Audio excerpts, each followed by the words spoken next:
Relatos de terror. Suscríbete al canal. En el año 2014, el presidente le había declarado la guerra a la delincuencia organizada. La lucha había sido frontal. Toda la maquinaria bélica se había volcado en contra de los diferentes cárteles mexicanos. Pertenezco al ejército en la infantería. Había sido comisionado en Michoacán, México. En ese momento, el lugar era una zona muy caliente. Las ejecuciones, homicidios y levantones de civiles estaban a la orden del día. Todo esto debido a la pelea que tenían por las plazas los diferentes grupos de la delincuencia organizada. Mi regimiento fue designado para realizar incursiones en las diferentes zonas foráneas a la capital. La misión era detectar en base a tácticas de inteligencia los lugares donde se produjeron las sustancias prohibidas. Saben a cuáles me refiero, ¿no?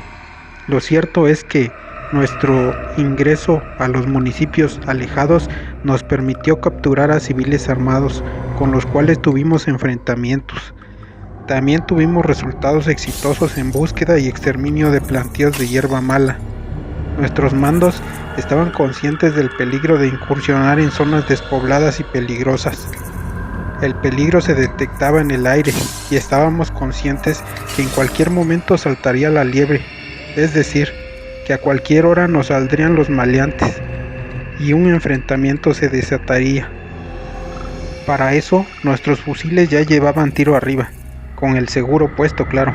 Los meses pasaron y el peligro siempre nos acompañó. La historia que les contaré a continuación sale de nuestro mundo de peligro y sobre todo de lo común para nosotros. Ese día salimos muy temprano, a bordo de 3 camionetas con destino a la sierra. El convoy se encaminó hacia una población de la cual saldríamos pie a tierra. Así sucedió. Llegábamos al lugar e iniciamos nuestra marcha. Los vehículos quedaron resguardados por algunos de los compañeros que manejaban los vehículos, quienes nos recogerían en otro punto. El teniente al mando nos dividió en 2 grupos. Cuando ya habíamos casi caminado por alrededor de 2 horas, nos acercábamos a un lugar que era un punto rojo, donde probablemente existiría un rancho, donde se sabía, en base a inteligencia, que ahí se refugiaba un grupo nutrido de delincuentes. El teniente Ramírez se hizo cargo de un grupo que sería la avanzada. Dio la orden al cabo Hernández para que avanzara cerrando la pinza en el rancho, de una forma que tendrían que rodear el lugar para salir a espaldas de la ranchería. Los binoculares otorgaron una mayor visión del terreno. El teniente pidió a todos que estuviéramos en extrema alerta. Tomando las debidas precauciones, avanzamos por los escarpados terrenos, llenos de vegetación. En maniobras ofensivas nos dirigimos hacia aquel par de construcciones. Al acercarnos, notamos que en realidad eran grandes construcciones. Lo raro era que no se observaba ni un alma en aquel lugar. Todo estaba en silencio. El lugar, en apariencia, era un verdadero rancho.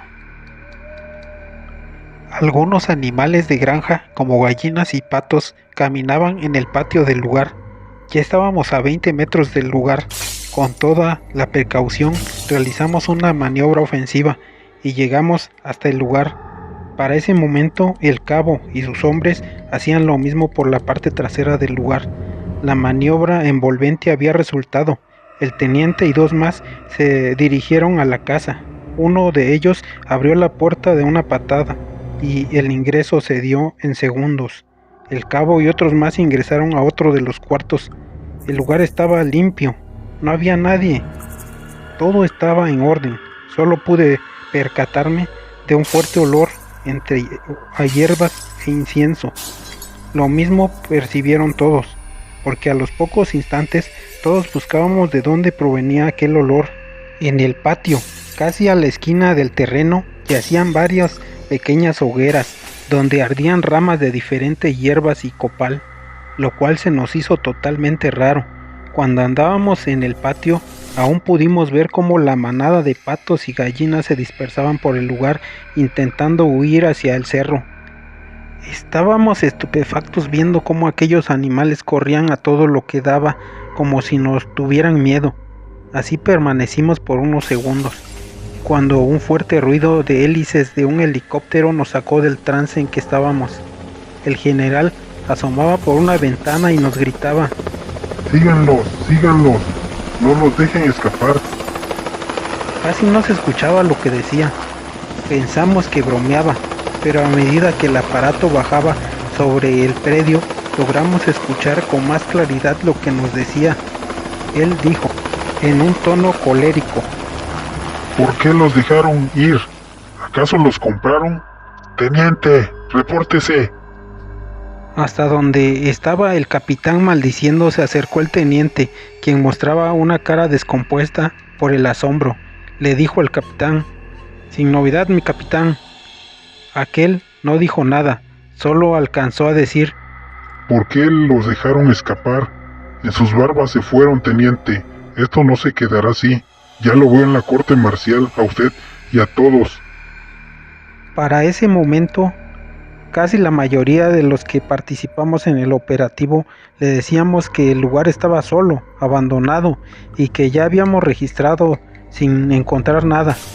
Solo una desbandada de animales de granja huyeron del lugar. El capitán no dijo nada, solo llamó al piloto y a los 2 escoltas que iban con él y les preguntó: ¿Qué es lo que vimos desde las alturas cuando llegábamos? Ellos contestaron: Cuando veníamos bajando, vimos cómo frente a sus ojos los sicarios corrían a toda prisa, frente a ustedes. En desbandada se dirigían hacia la vegetación del cerro. Ustedes los veían como enajenados, como hipnotizados. Fue el momento en que el capitán los alentaba a seguirlos. Al escuchar todo lo que aquellos hombres decían, no lo podíamos creer, ya que nosotros solo habíamos visto a los patos y gallinas salir huyendo del lugar. En fin, el capitán ordenó la retirada del lugar. Se le notó la desconfianza en sus palabras hacia nosotros, y el operativo fallido. Nos retiramos hacia nuestros vehículos. Al paso de los días, fuimos citados a corte marcial. Al teniente y al cabo los sentenciaron a 5 años en prisión, y a la mayoría de todos los que estuvimos ese día en el operativo a 1 año.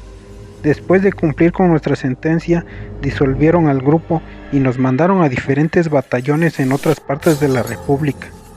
La única conclusión a la que llegamos es que fuimos embrujados, y algo tenía que ver aquel extraño olor en el lugar. En cierta ocasión, en mi batallón detuvimos a varios sicarios, pero uno de ellos mencionó que un brujo muy importante los protegía. Le tenían tanta fe a aquel brujo que comentó que podía hacer invisibles a los ojos de la milicia a la gente que trabajaba en la sierra en sus laboratorios. Dijo que tanto era el poder que aquel brujo tenía que los sicarios pasaban a ser simples gallinas. A la vez que dijo esto, echó a reír. Entonces logré entender lo que había pasado en el operativo fallido, donde participé. ¿Ustedes qué opinan? Déjenme sus comentarios. Espero su like para seguir subiendo más historias. Muchas gracias por ver el video.